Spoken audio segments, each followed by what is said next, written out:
बाजवा जैसा गद्दार, बाजवा जैसे बेगैरत, बाजवा जैसे नंगी कौम, नंगी मिल्लत, अल्लाह न करे कि पाकिस्तान की धरती पे ऐसा कोई जर्नल पैदा हो।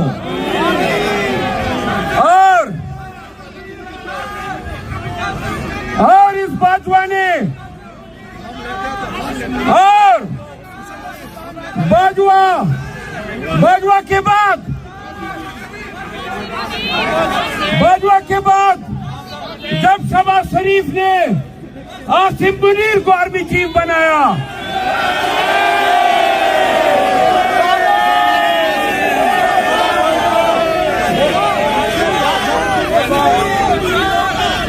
तो सुनो, बाजवा की पॉलिसियों का, बाजवा के ज़ुल्म का तसलसल जो है वो आसिम मुनीर ने जारी रखा हुआ है कि कभी मुंसिफ के लिबासे में काजी फैजी साहब भी आएगा।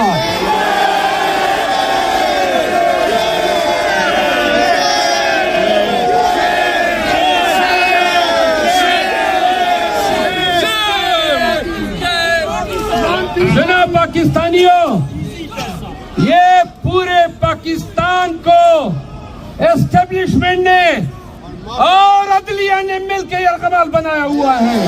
अली अमीन को जब गिरफ्तार किया था तो उसके पांव के नाखून तक निकाले थे।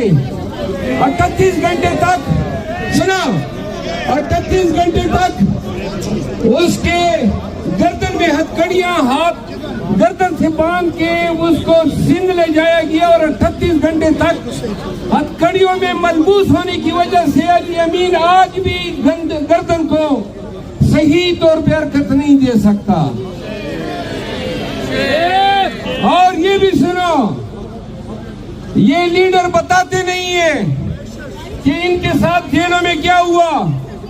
ये शाहरियार अफरीदी जो चीख के कह रहे, मैं आपको बताता हूँ, जेलों में, जेल के अंदर से इनको बुलाया जाता था, जबरदस्ती से फौजी में ले जाया जाता था और हर एक लीडर की इंसानियत की ऐसी पामाली की है कि ये नंगा करना या नंगा किया जाना ये तो बहुत ही मामूली सा काम है। ये मुल्क जो एक आईन रखता है और जिनके इदारों को ये आवाम अपने टैक्स के पैसे से पालती आई है, इसका इतना घिनौना और इसका इतना बदनुमा चेहरा भी हो सकता है। आप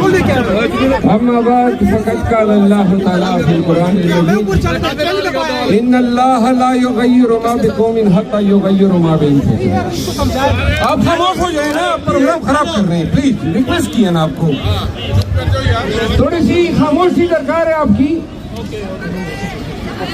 मैं पाकिस्तान तहरीक इंसाफ के यूके के जितने दोस्त, मर्द, खवातीन और जो पाकिस्तान तहरीक इंसाफ के स्टारवर्ड जुल्फी बुखारी साहब, शहजादा जहांगीर खिलजी साहब, कासम शूरी साहब और जो आमिर खान, आसिम खान साहब, इमरान खलील साहब भी आए होंगे, मुझे तो नजर नहीं आ रहे हैं, इमरान दुरानी साहब और आप सबकी आमद का शुक्रिया। यहाँ 10 डाउनिंग स्ट्रीट में आज ये एहतजाज एक यकजहती का इज़हार है पाकिस्तान के उन मजलूमों के साथ, पाकिस्तान तहरीक इंसाफ की उन मजलूमों के साथ और उन तमाम पाकिस्तानियों के साथ जिनके बुनियादी हकूक गुज़िश्ता 2 सालों से रियासत पाकिस्तान की इमाम पे इतनी बुरी तरह से पामाल हो रहे हैं और रियासत को इक़्तिदार के हसूल के लिए एक ऐसा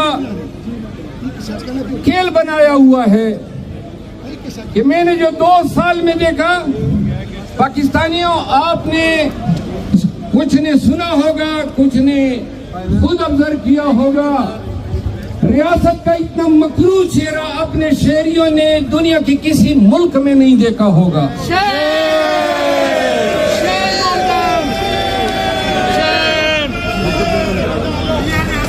ये अगवा भरा बयान पाकिस्तानियों की घरों में आए रोज घुसना, पीटीआई के खवातीन और बच्चों को जिक पहुंचाना, लीडरशिप को उनके आले खाना के नाम पे ब्लैकमेल करना और गिरफ्तारी के बाद सुनो, आप लोग जरा खामोश हो जाए प्लीज, मोहतरम जरा खामोश हो जाए। जितनी लीडरशिप गिरफ्तार हुई तकरीबन पूरी लीडरशिप की वकालत की है, और जितने हमारे लीडर गए हैं जेलों में, सुनो, अली अमीन को जब गिरफ्तार किया था, अली अमीन को जब गिरफ्तार किया था तो उसके पांव के नाखून तक निकाले थे। 38 घंटे तक, सुना, 38 घंटे तक उसके गर्दन में हथकड़ियां, हाथ गर्दन से बांध के उसको सिंध ले जाया गया, और 38 घंटे तक हथकड़ियों में मलबूस होने की वजह से अली अमीन आज भी गर्दन को सही तौर पर हरकत नहीं दे सकता। और ये भी सुनो, ये लीडर बताते नहीं है कि इनके साथ जेलों में क्या हुआ।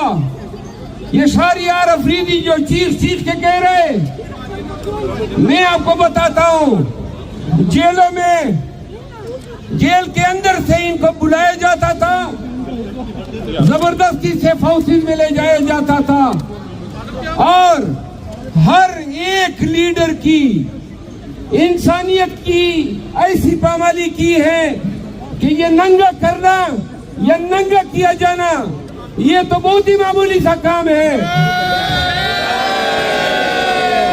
ये नहीं बताते हैं अपने हया और शर्म की वजह से, लेकिन अपने वकील से कुछ भी नहीं छुपाते थे। हमें इल्म होता था कि क्या क्या बीत रही है। जो लीडर छोड़ के चले गए, उनकी वीडियोज इस्तेमाल हुई या उनकी करप्शन की फाइलें जो हैं उनके सामने रखी गई, लेकिन बहुत सारी लीडरशिप के लिए उनकी बीवी, उनकी बेटियों को बतौर हथियार इस्तेमाल किया गया।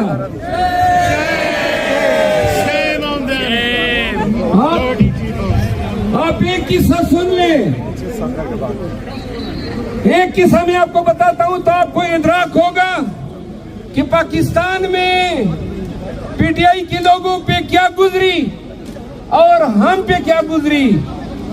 शहरियार अफरीदी जब जेल में थे और वो नहीं मान रहे थे, घुटने नहीं टेक रहे थे,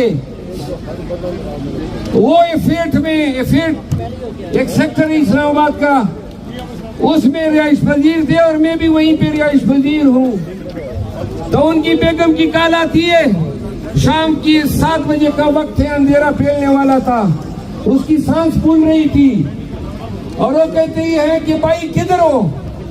तो मैंने कहा क्या मसला है। उन्होंने कहा कि घर के फ्रंट गेट से ये गुंडे घुस आए और अपनी 3 बेटियों और एक बेटे समेत मैं पिछले रास्ते से जंगल की तरफ से हो के भाग रही हूँ, और अब वो मेरे पीछे भाग रहे हैं, मुझे नजर आ रहे हैं। तो मैंने कहा आपके नजदीक कौन सी जगह है। उन्होंने कहा एक बेकरी सामने, फला बेकरी नजर आ रही है। मैं आप उधर पहुंचे, मैं आ रहा हूँ। मैं जब उस बेकरी में पहुंचा तो मुझसे 1-1.5 मिनट पहले वो अंदर जा चुके थे, और बेकरी में मुझे नजर नहीं आए तो देखा एक कोने में सेमे से डरे हुए वो लड़कियां, वो बच्चियां, उनके माथे पे वो पसीने और उनके आंखों में वो खौफ मैंने देखा। आप जरा सोचे थे सही, ये आपकी रियासत है, ये आपके इदारे हैं, ये आपका मुल्क है, और उन बच्चियों में, उनकी आंखों में जो खौफ है यकीन करें, बार बार रात को चैन से बैठने नहीं देता था। उन बच्चियों को लेके मैं बाहर निकला तो उन्होंने कहा कि वो लोग भी उस वक्त अंदर थे जब आप बिक्री में आए और तुम्हें देख के वो निकल गए। ये वो दौर था कि न किसी की इज्जत महफूज थी, न किसी का शर्म जो है महफूज था। हमारे आजम स्वाति, अगर आप उसकी दास्तान सुने जो उसने मीडिया पे बोला है, उसका अशर अशीर भी नहीं बताया है उन्होंने कि उनके साथ क्या रवैया बरता गया। आप अगर उस्मान डार की कहानी सुने कि उस्मान डार और उमर डार, उन पर क्या बीती, यकीन करो कि मैंने बतौर वकील जिंदगी में कभी तस्वुर भी नहीं किया था कि ये मुल्क जो एक आईन रखता है और जिनके इदारों को ये आवाम अपने टैक्स के पैसे से पालती आई है, इसका इतना घिनौना और इसका इतना बदनुमा चेहरा भी हो सकता है।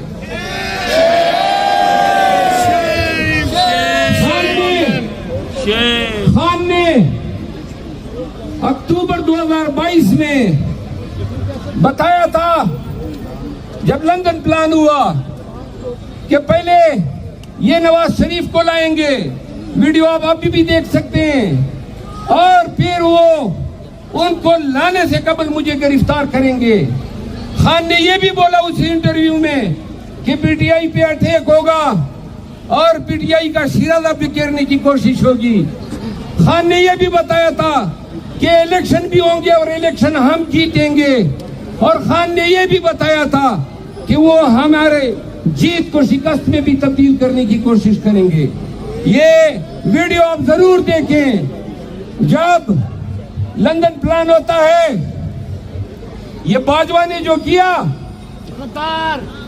बाजवा जैसा गद्दार, बाजवा जैसे बेगैरत,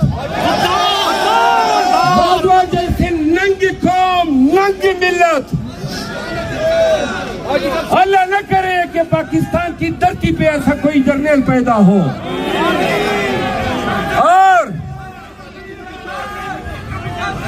और इस बाजवा ने और बाजवा के बाद जब शहबाज शरीफ ने आसिम मुनीर को आर्मी चीफ बनाया,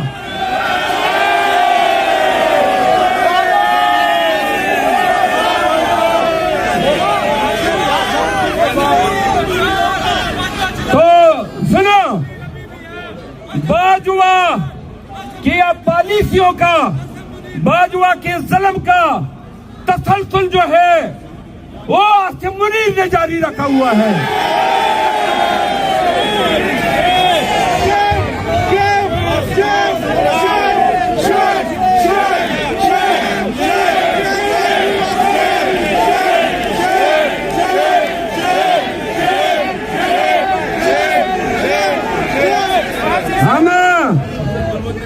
हमने पाकिस्तानियों ने हर दौर में पाक फौज के साथ खड़े होकर शाना बशाना अपनी मोहब्बत का इजहार किया। पाकिस्तानियों ने तवक्को रखी कि फौज भी पाकिस्तानियों को ऐसा समझेगी जैसे माँ अपने बच्चों के साथ प्यार करती है। हमने पीटीआई के जलसों में पाक फौज जिंदाबाद के नारे इसलिए लगाए थे कि नफरत की आग जो है आवाम की, वो फौज की तरफ रुख न करे। पाकिस्तानियों ने अपनी अदलिया की तौकीर भी जारी रखी, लेकिन क्या पता था कि कभी मुंसिफ के लिबासे में काजी फैजी साहब भी आएगा।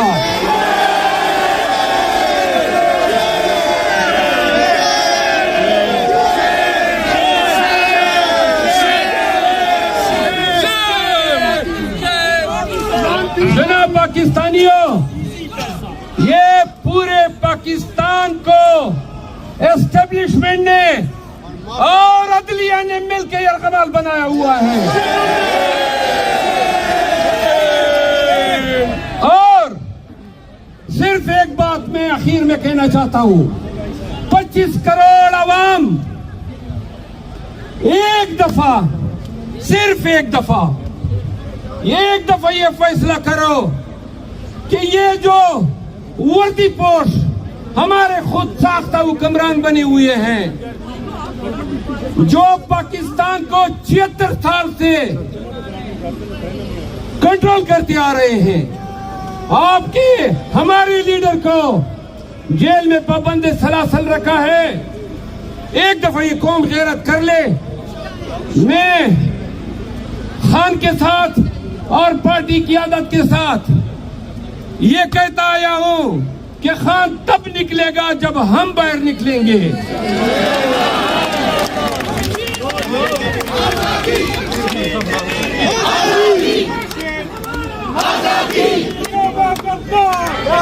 अगर पाकिस्तानियों खान की रिहाई चाहते हो, अपने साथ होने वाले बर्बरियत का इंतकाम चाहते हो, पाकिस्तान की धरती पे एहतराम आदमियत देखना चाहते हो, तो फिर आप लोगों ने निकलना होगा। जिस दिन कौम निकली, और मैं ये ऐद करता हूं कि जिस दिन खान ने कहा कि निकालो पाकिस्तान को, याद रखो उस वक्त भी पाकिस्तान निकला हमारे साथ, जब 9 मई के बाद जुल्म और खौफ के साए फैले हुए थे। हजारों नहीं लाखों पाकिस्तानी मेरे साथ निकले।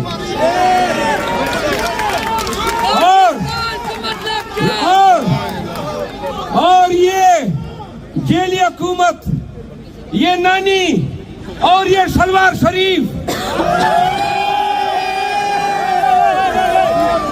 यकीन करें एक एहतजाज की मार है। अगर दिल से ये फैसला कर ले तमाम पाकिस्तानी, जिस दिन हम निकले, और हम निकलेंगे जरूर, बेशक जो जुल्म आपने पहले किया और 9 मई के नाम का डकोसला किया, आप दोबारा 9 मई कर ले। लेकिन हम आपको बताते हैं कि अगर आपने दोबारा 9 मई करने की कोशिश की तो खुदा की कसम इस दफा असली 9 मई होगा।